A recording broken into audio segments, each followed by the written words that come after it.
They didn't just leave Montecito, they fled before the crown could slam the door shut. At exactly 3:46 a.m., under the cold glare of security floodlights, armored trucks rolled out of the private service gate of Riven Rock, the $14.65 million estate that was supposed to be Harry and Meghan's American fortress. This wasn't a celebrity move. This wasn't a quiet downsizing. This was extraction. Strategic.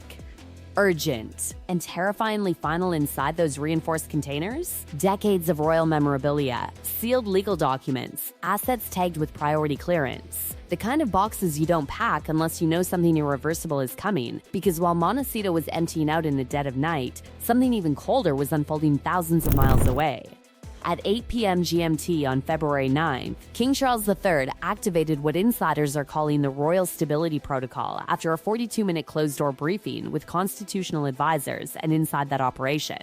Two names stamped in royal ink: Henry Charles Albert David, Andrew Albert Christian Edward, both marked, both sealed, both irreversible. This isn't family drama. This is institutional war. The monarchy has decided it will not be held hostage by princes who trade titles like currency or hide behind inherited grief. That line wasn't whispered, it was declared. And when the king chose institution over kin, the message was unmistakable. Blood no longer guarantees protection. And here's where it gets savage. Riven Rock wasn't just a mansion, it was collateral. Palace auditors reportedly uncovered forensic evidence that Harry used royal identifiers as unofficial leverage in a $4.2 million bridge loan, and institutional red line had been crossed. And once that happened, the clock started ticking. January 28, discovery of the loan. January 31, midnight evacuation procedures initiated at 4:12 a.m.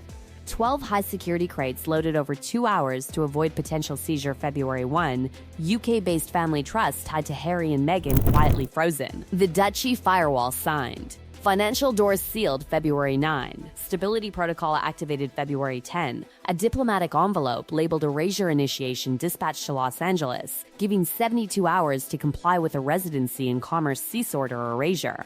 Not exile, erasure. And let's talk numbers, because the fantasy crumbles fast under math. Daily security and operations at Riven Rock, $8,200. Annual burn rate, $2.96 million. Backlog taxes and maintenance, $780,000. Frozen production fees due to morality clause triggers, $6.4 million. Primary loan via Blue Magnolia LLC, $4.2 million due by April 2026. This wasn't a glamorous exit. This was a two-front collapse. On one side, sovereign pressure tightening from London. On the other, American enforcement reviewing Prince Harry's residency and visa status. If the residence dissolves and commercial representation crumbles, the visa gets shaky. And if the visa gets shaky, everything unravels. And while Harry paced the garden paths in silence, reportedly dissociating from the chaos, Meghan moved into full crisis mode. Back-to-back calls, emergency pitches, desperate attempts to salvage narrative control. But here's the brutal truth. The titles were never protection. They were leverage. And once the leverage expired, so did the illusion. Hollywood felt it first. Netflix suspends pre-production. Spotify distances itself. Archetypes quietly removed from promoted playlists. Endeavor declines revival pitches. Even high-profile alliances begin stepping back, citing reputational volatility. A leaked brand risk assessment didn't mince words. Sussex is no longer a brand. It is a liability. Meanwhile, in Britain, the public mood flipped like a switch. Within 12 hours of the February 10 announcement, Buckingham Palace's official account saw a 37% spike in positive engagement. Polling shows William and Catherine's approval ratings soaring into historic territory. 74% support, the highest for any royal couple since the 1980s. The monarchy, long accused of weakness, finally drew a line. And it gets colder. This wasn't spontaneous. Sources say the blueprint was hatched in November 2025. The timing? Surgical. Harry's financial exposure became visible. Andrew refused quiet relocation from Royal Lodge. Public approval for William and Catherine surged, giving Charles political cover to act. So the decision was made: remove Harry publicly, then Andrew legally. The Windsor reset. No royal title without responsibility. No property without presence. No privilege without allegiance. Andrew's Royal Lodge occupancy. Now under review through Dormant Clause 17b, revocation permitted in cases of reputational damage to the sovereign body. Legal, precise, devastating. Why sacrifice Harry first? Because he still carried emotional currency. War veteran, former crowd favorite, his removal had to look like justice, not vengeance. Once the public accepted the image of a prince gambling his heritage for a mortgage, Andrew's removal became institutionally digestible. This isn't chaos, it's choreography. William steps quietly into military patronages once held by Harry. Catherine signs financial firewalls, chairs oversight committees, becomes gatekeeper of discretionary funds she didn't raise her voice. She tightened the vault. And as March 31 looms, the deadline tied to loan default triggers, financial calendar resets, and revised letters patent provisions, the monarchy isn't threatening spectacle. It's promising silence, no ceremony. No dramatic stripping, just quiet deletion from institutional relevance. Meanwhile, in Montecito, the estate looks intact from the outside. Tall hedges, rolling lawns, but inside, staff dismissed in waves. Furniture stripped from public rooms. Phones silent. No calls returned from London. Multiple eyewitnesses report Harry alone at Butterfly Beach at dawn, sitting on driftwood, staring at the ocean for nearly an hour. No security. No entourage, just a man watching the tide erase footprints. And that symbolism? It's chillin'. Because the monarchy has made one thing brutally clear: you are royal only as long as the crown remembers. And right now, the crown is rewriting its memory. The countdown is no longer symbolic. It is mechanical, precise, ruthless. March 31 is not just a date, it is a constitutional blade. Behind the polished gates of Windsor, the final phase of what insiders call the Windsor Doctrine has moved from planning to execution. The decision made back in October 2025, defend the institution by disciplining members, not shielding them, is now unfolding exactly as designed, and what the world sees as scandal is, in reality, strategic recalibration.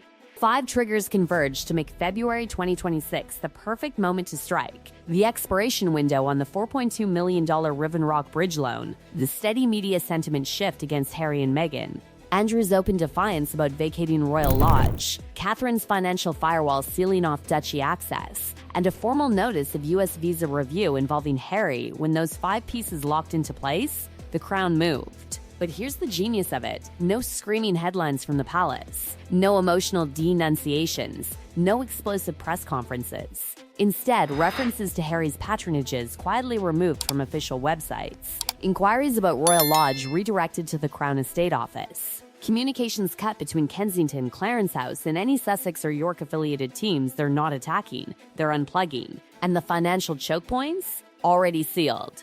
All discretionary stipends linked to legacy offices halted as of January 31. Private security subsidies blocked for Andrew on February 6. Honorary access codes to royal properties deactivated February 10. The privileges didn't explode.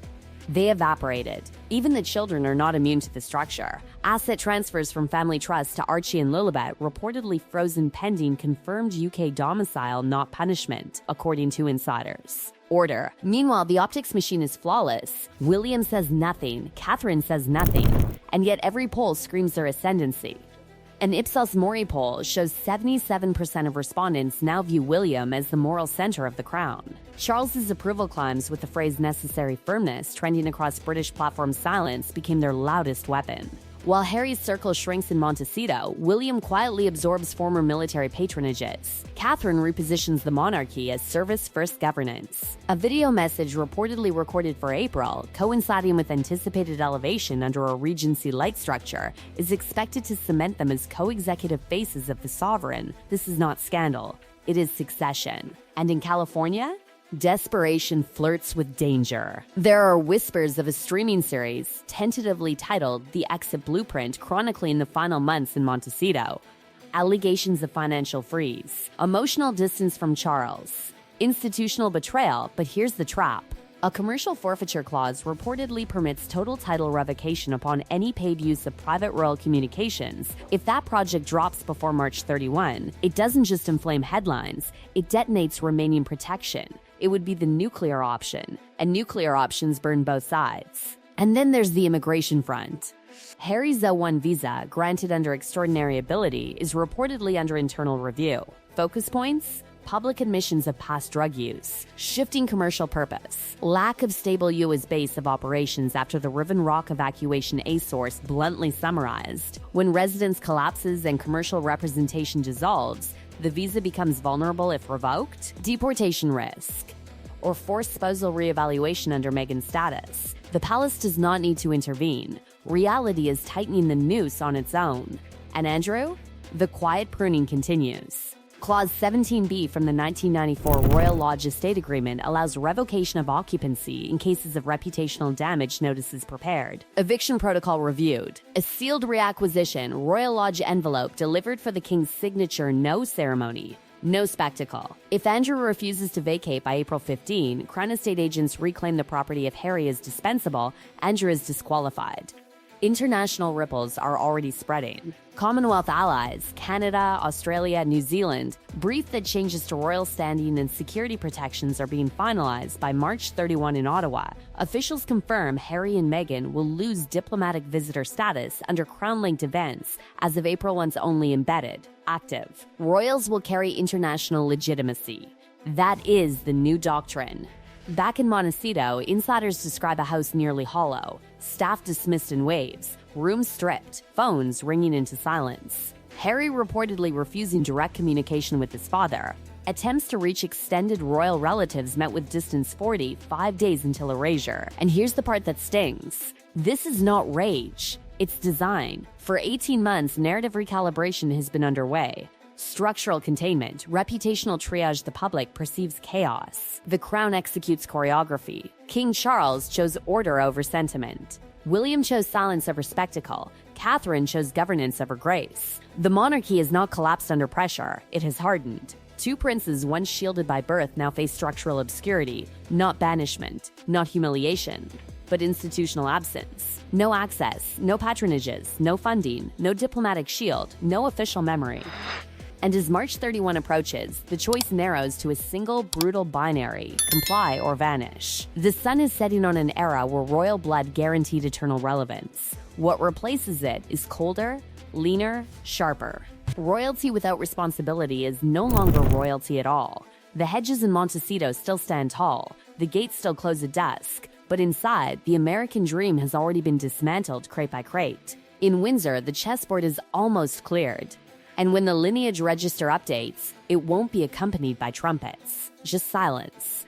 Because in the new monarchy, you are royal only as long as the crown remembers. And the crown has decided memory is a privilege, not a birthright. Not a birthright. Not a birthright.